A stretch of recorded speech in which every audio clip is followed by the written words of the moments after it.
तो आज मैं बना रही हूँ एक शनील का ब्लाउज़। इसके लिए हमने ये 1/2 मीटर शनील का कपड़ा लिया है रेड कलर का। जिस चीज़ में बना रही हूँ उसमें वर्क जो है वो रेड कलर का है, इसलिए। तो सबसे पहले हमने ये जो ब्लाउज़ है उसी से इसके नापने के लिए ले लिया है ये मेजरमेंट के लिए, क्योंकि इस फिटिंग इस वाले ब्लाउज़ की ब्लैक वाले की बहुत अच्छी आ रही है और ये साइज़ में बहुत ठीक है, इसीलिए मैंने नापने के लिए इसी का यूज़ कर लिया। तो इसको रख के 4 फोल्ड करके हमने इस ब्लैक वाले से ही मेजर कर लिया। इसके लिए जिस तरह से 7 इंच ऊपर से लिया है, मोटे के लिए भी 7 ही इंच ले लिया और बस ये 1.5 इंच पे निशान लगा के ये यहाँ से हो गया। और ये 3 इंच लेके और 4 इंच का ये गले के लिए निशान लगा लिया। ज़्यादा डीप मुझे गला नहीं करना इसका। सर्दियों के मौसम में वैसे भी ज़्यादा बड़े गले अच्छे नहीं लगते और मैं ज़्यादा बड़े गले पहनती भी नहीं, तो बस ये 3 इंच का मैंने ये मेजर करके निशान लगा लिया। शनील के कपड़े में अस्तर लगाने की भी ज़रूरत नहीं होती और इसमें फिटिंग भी अच्छी आती है। ये 2 इंच का कपड़ा नीचे फोल्ड करने के लिए है, जिस पे बाद में तुरपाई हो जाएगी। तो ये मैंने मोड़ लिया। ये इतना ब्लाउज़ हमें तैयार चाहिए।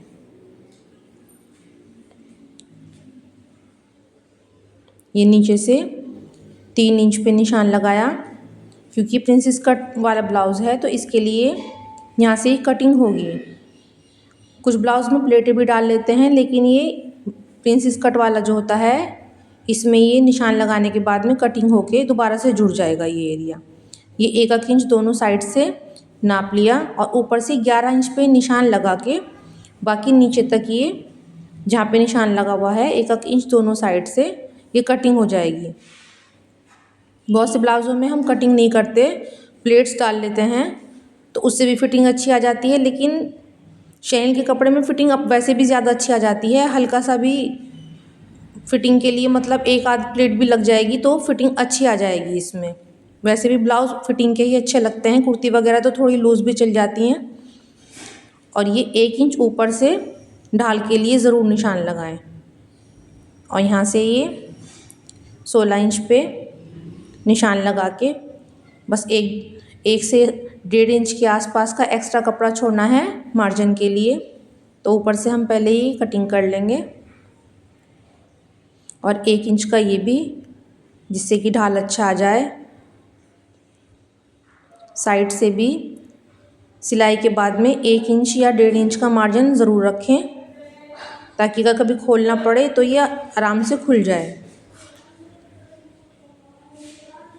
यहाँ से ये ऊपर तक कटिंग हो जाएगी और वापस से फिर ये इसी पे सिलाई लगेगी।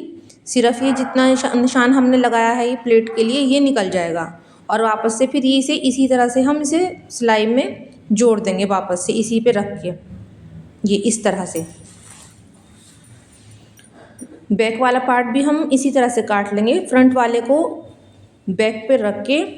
और ये 2 इंच हम यहाँ एक्स्ट्रा रखेंगे, जो एरिया ये मुड़ेगा जहाँ पे हुक लगेंगे ये ब्लाउज़ के लिए, क्योंकि हम इसे ब्लाउज़ को पीछे से खोल रहे हैं, आगे से नहीं खोला इसको। कुछ ब्लाउज़ आगे से भी खोलते हैं, लेकिन शनील के ब्लाउज़ में मैं ये पीछे की तरफ से खोल रही हूँ, आगे से ये बंद रख रही हूँ। बस ये आगे की कटिंग वाला पार्ट पूरा का पूरा बैक पे रख के इसे बिल्कुल इसी तरह से कटिंग कर ली मैंने।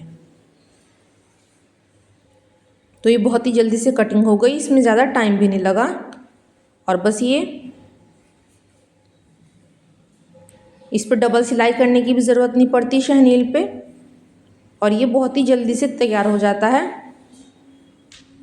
बस जितना गला आगे का रखा उससे बहुत ही उसके बराबर ही पीछे का भी रख लिया मैंने। पीछे का गला ज़्यादा डीप नहीं किया, बस 4.5 इंच का रखा है पीछे का गला। 4 इंच का आगे का है और 4.5 इंच का पीछे का। ज़्यादातर ब्लाउज़ों के गले बड़े ही होते हैं, पीछे के डीप ज़्यादा रहते हैं, लेकिन मैंने ज़्यादा पीछे का डीप नहीं किया।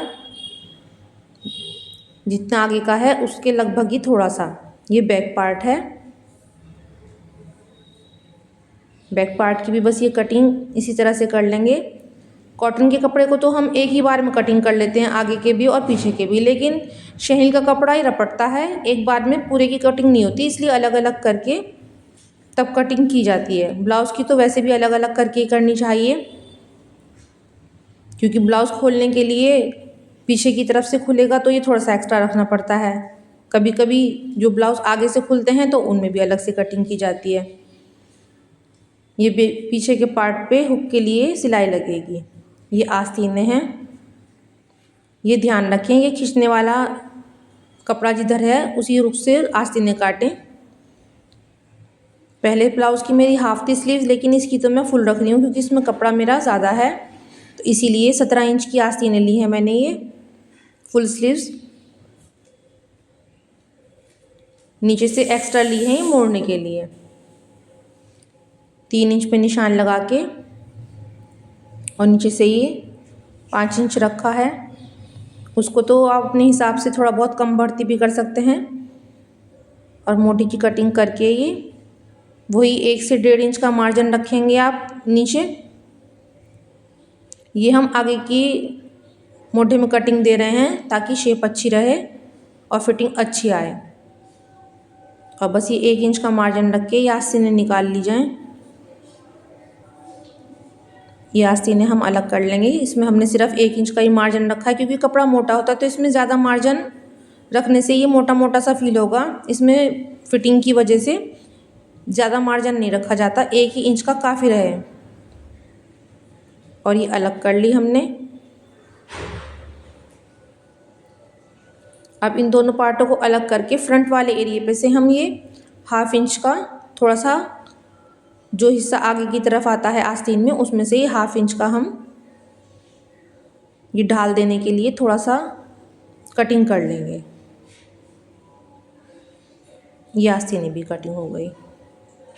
ये बैक की तरफ आएगा और इधर से फ्रंट की तरफ है, ठीक है। और शहल के लिए 11 नंबर की जो सुई होती है मशीन में, उसी का यूज़ किया जाता है। मोटी सुई से सीने से सिलाई सही नहीं आती, इसमें सफाई नहीं आती, धागा छोड़ती है मशीन, इसलिए 11 नंबर की सिलाई मशीन में सुई लगा के तभी इसकी सिलाई करें। अब इन दोनों को मिला के जो मोटे की तरफ से है उधर से इन दोनों पार्ट की सिलाई लग जाएगी।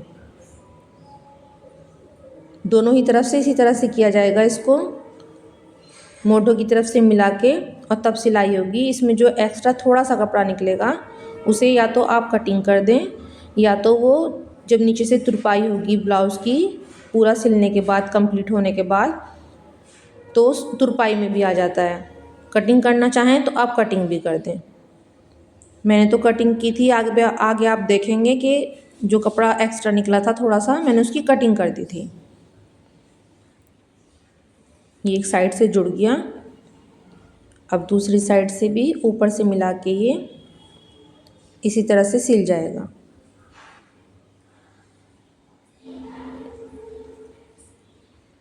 ये कपड़ा थोड़ा रपटता है, इसलिए बहुत संभाल संभाल के सीना पड़ता है। ये स्लिप बहुत करता है ये, और इसमें फिटिंग बहुत अच्छी आती है इसलिए सर्दियों में। अच्छा, ये बैक पार्ट है जहाँ से हम हुक लगाएंगे, वहाँ पे मैंने ये टैटॉन की पट्टी लगा ली पहले। अगर हम इसे बिना टैटॉन की पट्टी लगाए सिएंगे तो इसमें सफाई नहीं आती और झोल आ जाता है, तो इसलिए मैंने तो इसमें टैटॉन की पट्टी लगा ली, तो इससे सफाई आ जाएगी। और जहाँ हुक लगेंगे उसके लिए भी थोड़ा सा मजबूत हिस्सा हो जाएगा ये, ताकि आराम से हुक लग जाएं और ये कपड़ा कटे ना।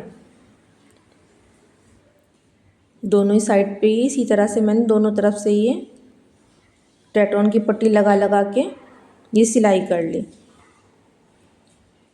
यहाँ मैंने सिलाई की बखिया थोड़ी बड़ी ही रखी है, बहुत बारीक नहीं रखी, क्योंकि कपड़ा कट भी जाता है, इस बात का भी थोड़ा सा ध्यान रखना चाहिए। शुरू में जब आप सिलाई करें तो एक आध बार देख लें कि कहीं मशीन से कपड़ा कट तो नहीं रहा। कई बार ऐसा होता है कि कपड़ा कट जाता है और हम बाद में देखते हैं तो बहुत मेहनत पड़ती है उधेड़ के ठीक करने में, तो इसको आप शुरू में ही देख लें।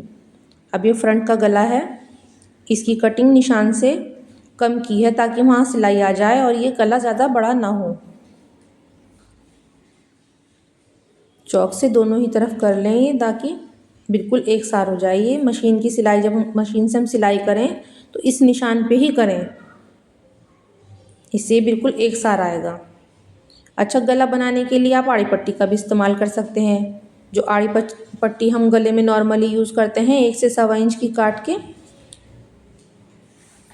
लेकिन मैंने तो इसके लिए शनील के कपड़े का ही यूज़ किया है। ये जो ट्रेटॉन की पट्टी थी मैंने इस पर दूसरी सिलाई भी लगा ली। अब ये ट्रेटॉन अंदर से दिखाई नहीं दे रही है, एकदम सफाई आ गई बहुत अच्छे से। बस अब इसके बाद हम दोनों कंधे जोड़ने के बाद फिर आस्तीन अटैच करेंगे और गला सबसे लास्ट में बनेगा इसका। एक ही बार में आगे पीछे का गला सारा एक बार में बन जाएगा। अभी सबसे पहले कंधे की पट्टी जोड़ के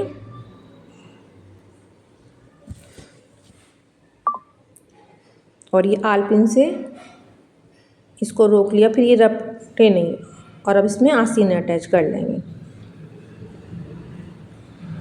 दोनों आस्तीनें लगाने के बाद में पहले ऐसे नाप लें दोनों साइड से आस्तीनें और फिर अटैच करें।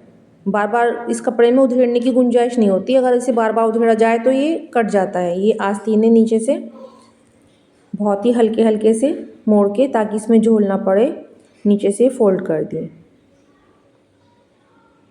इस पर भी मैंने डबल सिलाई लगाई है सफाई के लिए। इस पर आप तुरपाई भी कर सकते हैं और चाहे तो मशीन से भी सिलाई लगा लें। मैंने तो ये मशीन से ही सिलाई लगा दी, थोड़ी थोड़ी सी मोड़ के। इसमें झोल भी नहीं आया। साइड की सिलाई बस ये एक ही बार में, चाहे तो आप गोल आस्तीनें चढ़ा लें, मैं तो ये एक ही बार में लगा लेती हूँ। पहले आस्तीनें जोड़ने के बाद में फिटिंग की सिलाई बाद में। आप ऐसे भी कर सकते हैं कि पहले फिटिंग की सिलाई लगा लें और आस्तीनें बाद में जोड़ दें। जिस तरह से आपको आसान लगे इस तरह से कर सकते हैं। इस कपड़े में फिटिंग बहुत अच्छी आती है तो इसमें ज़्यादा फिटिंग का इशू नहीं रहता। सर्दी का मौसम है, वैसे भी थोड़ा सा अगर टाइट भी हो जाए तो भी कोई परेशानी नहीं है। और ब्लाउज़ वगैरह वैसे भी फिटिंग के ही अच्छे लगते हैं, ढीले अच्छे भी नहीं लगते। कुर्ती वगैरह तो हम पहन लेते हैं ढीली, लेकिन ब्लाउज़ तो थोड़े फिटिंग के ही अच्छे लगते हैं। इसीलिए शनील का कपड़ा बहुत अच्छा ऑप्शन है ये ब्लाउज़ के लिए। और बस ये दोनों साइड से सिलाई लगने के बाद में ये पक्का कर लिया मैंने इसको। बहुत ज़्यादा पक्का भी नहीं किया, बस एक ही बार में। और जो ये एक्स्ट्रा कपड़ा निकला था आगे की, वो जोड़ने के बाद में प्रिंसेस कट का जो डिज़ाइन के लिए कटिंग हुआ था वो भी मैंने कटिंग कर लिया। अब ये गला है, गले के लिए मैंने सीधी पट्टी ली है जिधर से खिंच रही है, ये लगभग 1.5 इंच के आसपास होगी, तो ये बहुत आराम से अटैच हो जाएगी। कॉटन वगैरह की पट्टी मैंने नहीं ली क्योंकि मुझे उसका कलर इसमें सही से मैच करता हुआ नहीं लग रहा था, सेम कलर का था नहीं, तो मैंने इसी की पट्टी इसमें ही अटैच कर ली। और पहले मैंने इस पर कच्चा किया सुई से, और फिर उसके बाद में मशीन चलाई, और फिर उसके बाद में एक मैंने इस पर तुरपाई भी की सफाई के लिए। पहले सुई से कच्चा किया और फिर उसके बाद भी तुरपाई की इस पर, ताकि इसमें सफाई आ जाए।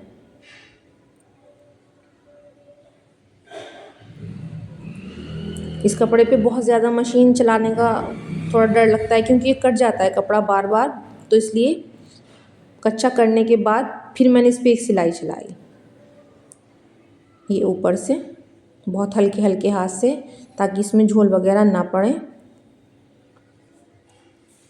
क्योंकि झोल गले पे तो बिल्कुल अच्छा लगेगा ही नहीं। अब ये नीचे का जो एरिया है ब्लाउज़ का, इसे मैंने पहले कच्चा किया और उसके बाद मैंने इस पर तुरपाई कर दी। और ये हुक हैं, तो इस हुक के लिए हमने निशान लगा के पास पास हुक अटैच किए हैं, इसमें ज़्यादा गैप नहीं रखा, बस 1 से 1.25 इंच का पहले सारे चौक से निशान लगा लिए और फिर ये इस तरह से हुक लगा दिए। ये भी आप अच्छे से पक्का कर लें। ट्रेटॉन की पट्टी होने की वजह से बहुत ही आराम से अच्छे से मजबूती से हुक लग जाएंगे। अगर ये पट्टी हम ना लगाते ट्रेटॉन की तो यहाँ पे कपड़ा इतना मजबूत ना होता। इसका अगर हम ज़्यादा हुक पक्के करके लगाते तो ये कटने का डर रहता है इसका शहनील का, कई बार ये कट भी जाता है। तो इसलिए ट्रेटॉन की पट्टी लगाने से ये हिस्सा हमें मज़बूत मिल गया और हम अच्छे से पक्के करके इस पे हुक लगा देंगे। वैसे तो ब्लाउज़ में ज़्यादातर हुक ही लगाते हैं, लेकिन अगर आप चाहें तो आप यहाँ चैन भी अटैच कर सकते हैं, वो भी एक बहुत अच्छा ऑप्शन है।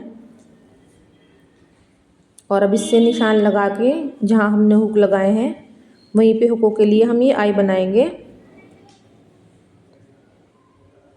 ये निशान बहुत ध्यान से लगाएं, बिल्कुल एक हुक के सामने ही आना चाहिए, ज़रा भी गैप ना हो उसमें, नहीं तो ये अच्छा नहीं लगेगा। पीछे से अगर इसमें ज़रा भी झोल पड़ गया तो ये ख़राब लगेगा। और फिर ये एक इकाई आप आराम से बना लें।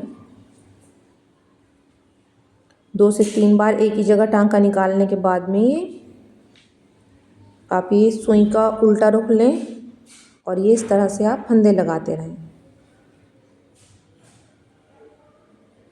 तो ये बहुत ही आसानी से और मज़बूत आई बन जाएगी और हुक लगाने में खोलने में कोई दिक्कत भी नहीं होगी। ये इस तरह से सुई का आप उल्टा हिस्सा लें इसे निकालने के लिए, नोक वाला नहीं लें, जहाँ से तागा डला हुआ है वो वाला, और बस ये पीछे की तरफ आप ये पक्का कर लें। इसी तरह सब हुकों को लगाकर आप ये इसकी आई भी लगा लें। बस ये ब्लाउज़ लगभग कंप्लीट है। अगर आपको ये वीडियो अच्छी लगी हो तो एक लाइक करके चैनल सब्सक्राइब कर लें। वीडियो देखने के लिए बहुत बहुत थैंक यू।